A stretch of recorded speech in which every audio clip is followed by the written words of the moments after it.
Dans cette vidéo, nous allons voir comment créer une trajectoire complexe pour animer du texte. Je vais faire en sorte que ce texte, la menace venue de l'espace, s'anime autour d'un cercle que je vais créer et apparaisse progressivement autour de ce cercle. Donc pour ce faire, il faut que je sélectionne le calque de texte à animer, ici le premier, et je vais sélectionner un outil de forme.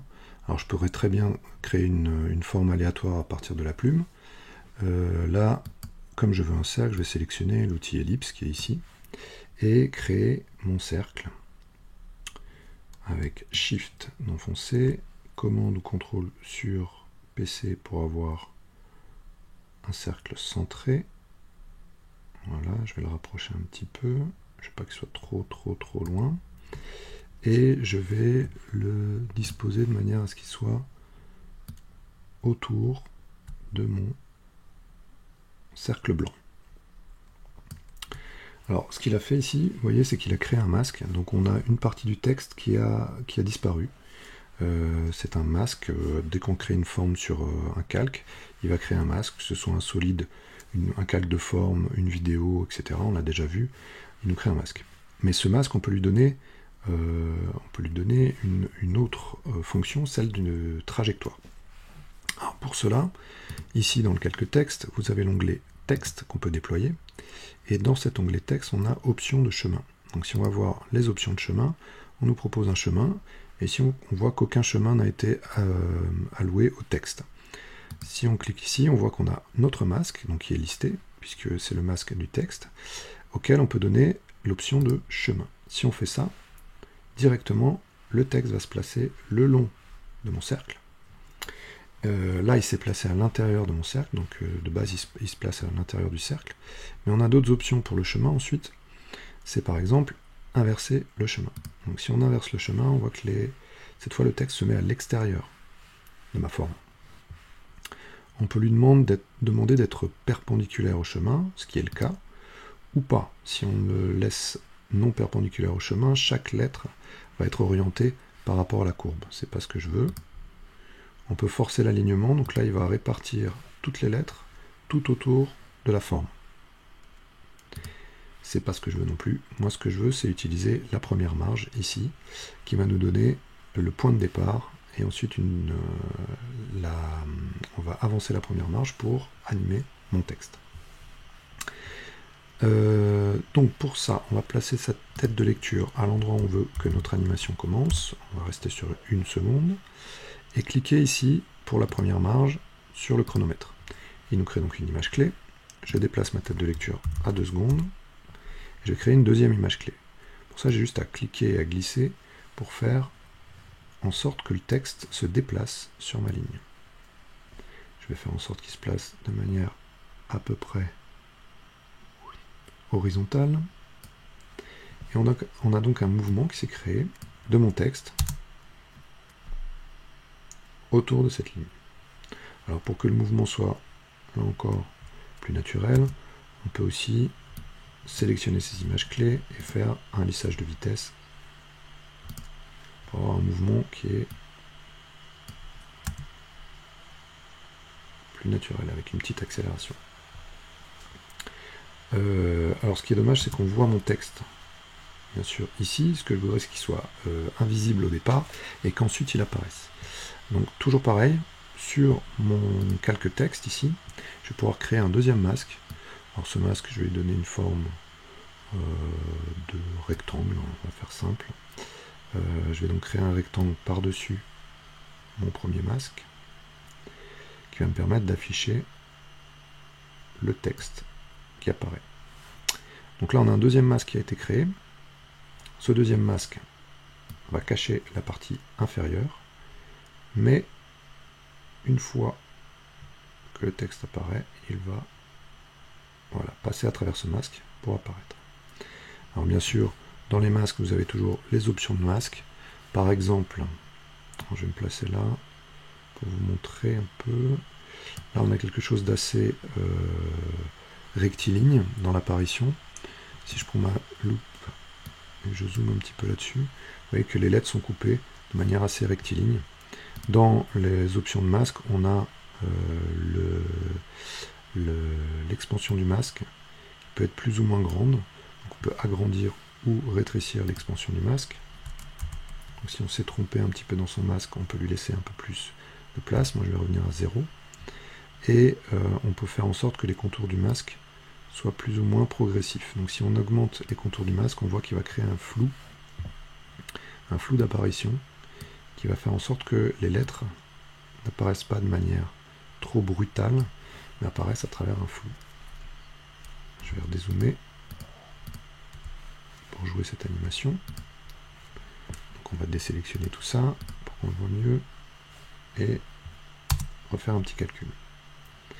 Voilà, donc on a une apparition progressive de notre texte ici à travers un masque et sur un autre masque qui est circulaire. Donc ça on peut le faire avec n'importe quelle forme, que ce soit une étoile, que ce soit un polygone, que ce soit une ellipse ou même un carré. Bien sûr quand il y a des angles c'est un peu plus délicat au niveau de la gestion du mouvement des lettres, mais globalement ça marche très bien. Autre petite solution, donc là c'est à partir d'une forme, donc on peut faire à l'intérieur ou à l'extérieur d'une forme, mais on peut aussi vouloir que notre calque, ici, calque de texte, soit animé autour d'une trajectoire complexe qu'on aurait tracée.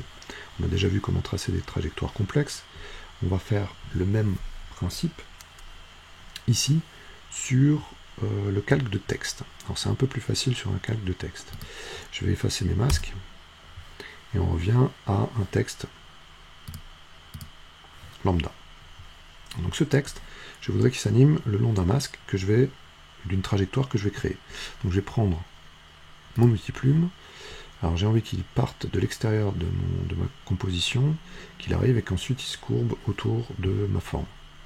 Donc on va faire en sorte qu'il arrive ici. Mon premier point sera celui-là.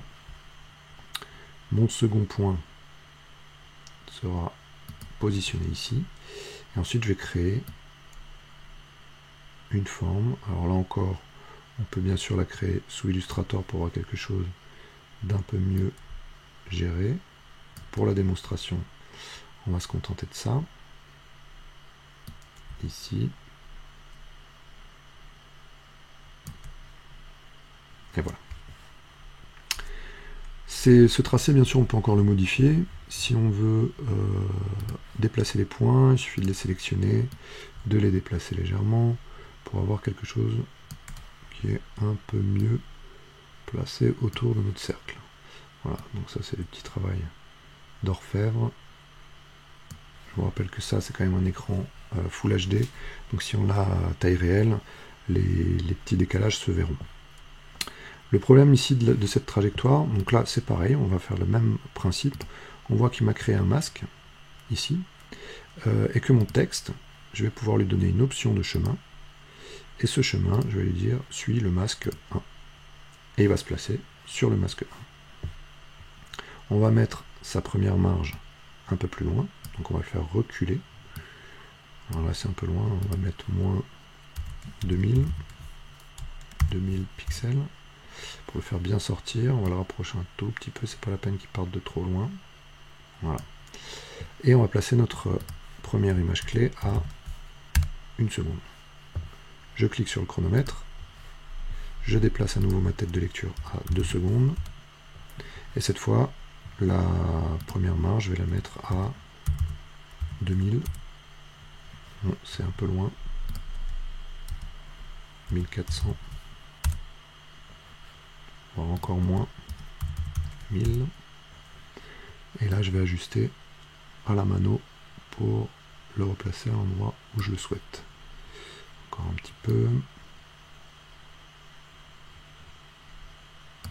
Voilà.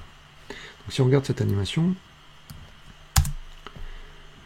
on va bien avoir une apparition du texte qui va suivre cette trajectoire pour arriver jusqu'en haut. Alors on voit qu'il y a un léger problème ici, à ce niveau-là, puisqu'il y a un chevauchement des lettres qui se fait. Donc c'est ce que je vous disais tout à l'heure, s'il y a un angle assez prononcé, les lettres vont suivre cet angle-là. Alors, c'est pas vraiment un problème, puisque le masque, on va pouvoir encore le transformer. Ici, je vais zoomer légèrement dessus. Et je vais pouvoir faire en sorte que cet angle n'existe plus. Donc c'est comme dans Illustrator, hein, on va pouvoir rajouter des points d'ancrage avec l'outil ajouter un sommet. Je vais ajouter un point ici, ajouter un point ici, et je vais avec l'outil supprimer un sommet, supprimer ce point. Et on voit que là on a une forme un peu plus courbe qui va nous permettre d'avoir un mouvement encore un peu plus naturel. Je pense qu'il sera encore trop saccadé. Donc on va peut-être créer un autre point ici. Enlever celui-ci. Je vais juste garder le petit plume. Voilà. Et ensuite, utiliser ma flèche pour étendre plus ou moins mes points. Là, je peux tirer sur le vecteur, la poignée, pour courber. Ici, comme on a un point sans poignée, je vais convertir le sommet, étendre un petit peu, voilà, pour avoir une courbe plus prononcée. Donc si on regarde, je vais mettre un petit effet lissage de vitesse. Si on regarde notre mouvement maintenant, on a bien quelque chose de beaucoup plus fluide, avec cette courbe ici, voilà, qui va faire en sorte que les lettres ne se chevauchent plus. La dernière image n'est pas bien positionnée, donc comme j'ai raccourci mon trajet, bien sûr, la marge ne correspond plus, donc je vais ajuster ma dernière image et faire en sorte qu'elle arrive à l'endroit souhaité.